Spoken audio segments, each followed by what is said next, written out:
Hi అండి. Easy and tasty Yippee noodles చేసుకుందాం వచ్చేయండి. ముందుగా స్టవ్ వెలిగించి ఒక కళాయిలో వాటర్ సరిపడినన్ని వాటర్ వేసుకోవాలి. వాటర్ వేసుకుని స్టవ్ మీద పెట్టుకోవాలి. ఇప్పుడు ఇప్పి నూడిల్స్ తెచ్చి పెట్టుకున్నాం కదండి, అవి కూడా తీసుకుని బయట పెట్టుకుందాం.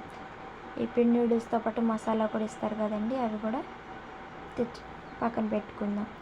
చూసారు కదండి, ఈ విధంగా నీళ్ళు బాగా మరిగించాలి. మరిగిన నీటిలో ఈ విధంగా ఇప్పి నూడిల్స్ని ఈ విధంగా వేసుకోవాలి. ఈ విధంగా ఒక్కొక్కటిగా వేసుకుంటూ బాగా ఉడికించుకోవాలి. ప్లీజ్ సపోర్ట్ చేయండి. మీరు ఎలానే సపోర్ట్ చేస్తూ ఉంటే మంచి మంచి వీడియోస్ మీ ముందుకి తీసుకువస్తాను. చూసారు కదండి, ఈ విధంగా బాగా ఉడికించుకోవాలి. లైక్ చేయడం మర్చిపోద్దండి. ప్లీజ్ సబ్స్క్రైబ్ చేయండి.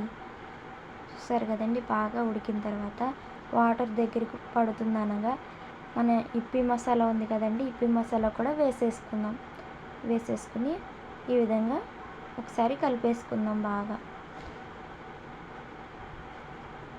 రెడీ అయిపోయిందండి ఇప్పి నూడిల్స్. ఎలా ఉందో కామెంట్ చేయండి.